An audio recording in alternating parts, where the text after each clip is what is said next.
In this video, I've got 5 mistakes, stupid mistakes actually, that we all make from time to time that is costing you shots during a round of golf. Get rid of them and they will save you so many shots across the season. So, the first mistake I see golfers make is unable to transfer your range golf to the course. Or another way of looking at it is unable to transfer maybe a swing change or something you've done in a lesson to the course. The reason being is what you're doing is the first mistake.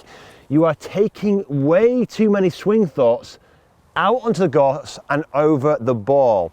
The way to integrate a swing change, what you've got to do instead is this.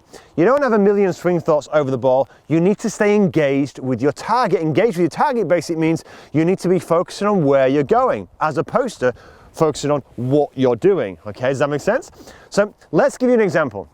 In one of my videos, a student asked me, how do I make a bigger turn? So I gave him a simple exercise, which was, imagine someone's called out your name behind you, turn and have a look, and that will help you make a better turn.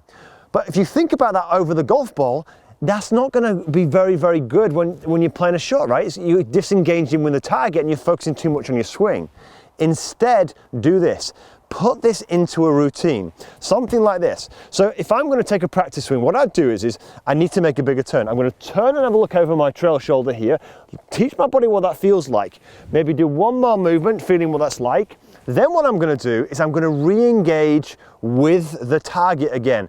Now I've taken that feeling, I then have to trust it's going to happen. It won't be perfect. I get myself set and I hit away. Okay? You'll see some of the best players doing this time and time again. Justin Thomas, for instance, sets up over the golf ball, makes a few little moves away, then he goes back to normal, re-engages with his target. You know he's working on the takeaway, but he doesn't overthink it. So, first mistake, stop taking too many swing thoughts out onto that golf course. Okay, so mistake number 2. This will save you a lot of shots. So adjust for the lie. So when you're playing golf, you're going to play on different lies. The ball's sometimes going to be above your feet, it's going to be below your feet sometimes. Sometimes you're going to play like this, sometimes you're going to play like this. You've got to become aware of the slope that you're playing on. So let me show you a real simple way of learning the feel of this, or just developing a real sense of what you've got to do. So when the ball is above your feet, like it is at the moment, just simply go down the grip maybe ½ an inch, right? Just so the club comes a bit shorter. If the ball is below your feet, widen your stance a little bit so you can get lower to it. These are subtle things you can do to adjust to the slope. If the ball is above your feet, so you're literally on a slope like this, make sure that your spine becomes perpendicular to the slope. So don't set up normally like this. Simply, if this is the slope here and it's backwards, your spine goes with it. So you end up leaning backwards. So a little bit more weight favors the back foot than the front foot, okay? And that's you now adjusting to the slope. That's going to really help you strike it. What you could do in swing, by the way, is when I'm on an uphill lie, just imagine swinging to a high finish, okay? So you go from a position here, swing to a nice high finish.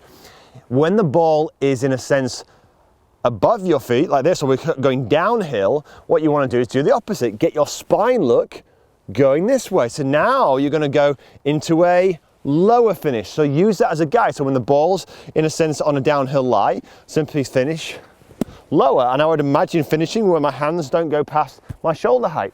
These small adjustments can really save you some shots. So pay attention to the slope that you're on.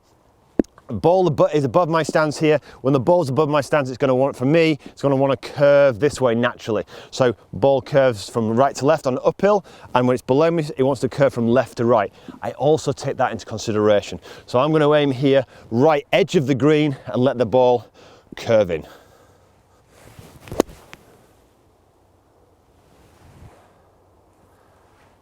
Just like that. Mistake number 3, and this is a real biggie, not practicing the shots that you have a lot of. An example would be, look, if you find yourself sometimes short of the green by 30 yards on a regular basis, how often do you actually practice that particular shot? Yeah? My students might come up short of the green and they wonder why they're losing shots when they're thinning over the back of the green. They just don't practice this shot. Or you might find you're starting out, you're in the trees more than you would like to be, and you don't know how to play the low shot under the branches. So again, learn how to play that low shot under the branches. Why? Because it could save you 1 or 2 shots. You might find at your golf course that you have deep rough on the edges of the greens. How often do you practice shots off good lies when actually you should be practicing shots from deep rough, because that's the shot you have a lot of. So start to practice getting good at the shots that you have a lot of. And the one way you can do this is, I want you now to do an audit of your round of golf and pick 2 or 3 shots that you do have a lot of. Schedule some time in your diary to actually go and practice them. This is a good example here.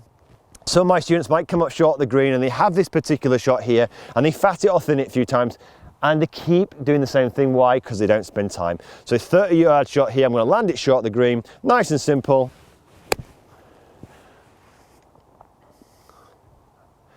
Just like that. Mistake number 4, missing too many of these short putts. You and I both know if you can hold more of these during a round of golf, you will lower your scores. So how do you do that? Well, look, the biggest thing I see when people are hitting these short putts here is they stood over the golf ball, and just as they're about to strike the ball, they take a little peep. I know you do this sometimes. You stood over that ball here, and just as you're about to strike, your eyes start wandering towards the hole. What that does is it moves your shoulders offline. It moves your head offline. That's going to affect the path of your putter, and you're going to miss a lot more of these putts. The second thing is a poor rhythm. You know, 1 minute you're jabbing it, next minute you're decelerating. So how do you go about improving all this? Set yourself up a little system and a routine so you have some consistency in your approach. Inconsistency in your approach leads to inconsistent putting. So simple exercise. Stand over the golf ball here. And I call it my 1, 2, 3 exercise, where you look at the hole and you're visualizing the ball going into the hole. When you move your head back, we're going to call that 2. And when you get to the head, when your head goes back, we're going to pull the trigger back and go 3. So it looks something like this. 1, 2, 3. Notice the rhythm. 1, 2, 3. Find that rhythm time and time again, and you will start to hole more putts. 1, 2, 3. Now there's a big difference, by the way, in this. 1, 2, hover around for a little bit, take another look. If this becomes inconsistent, you will miss more of these short putts. So mistake number 4, simply learn to hold more of these putts. Develop a system and a routine that makes you do that.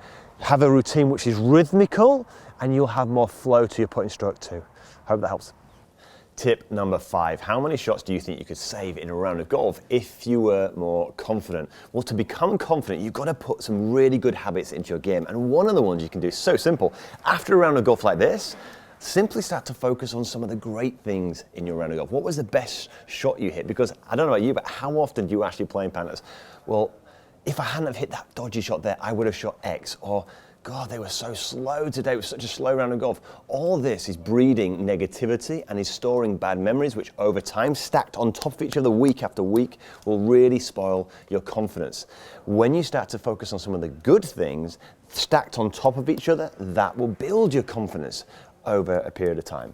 Now, the second thing is we've got to be realists. You still want to get better, don't you? So if there's one thing that you could get better at today after your round of golf, write it down in your phone and then come up with a little strategy. Okay, your short game was you're struggling with, no problem. Get in your phone and think, right, on Thursday or whatever, I'm going to practice for 30 minutes. Or I'm going to go and watch one of Danny Maude's videos on YouTube, which, by the way, you can watch a nice little short game video right here.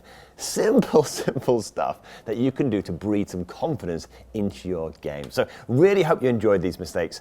If you did, give it a thumbs up. Maybe share it with one of your friends. And of course, look, if you're new to the channel, press that little button up there and come and subscribe so I can see you next time. But until next week, have a great golfing week.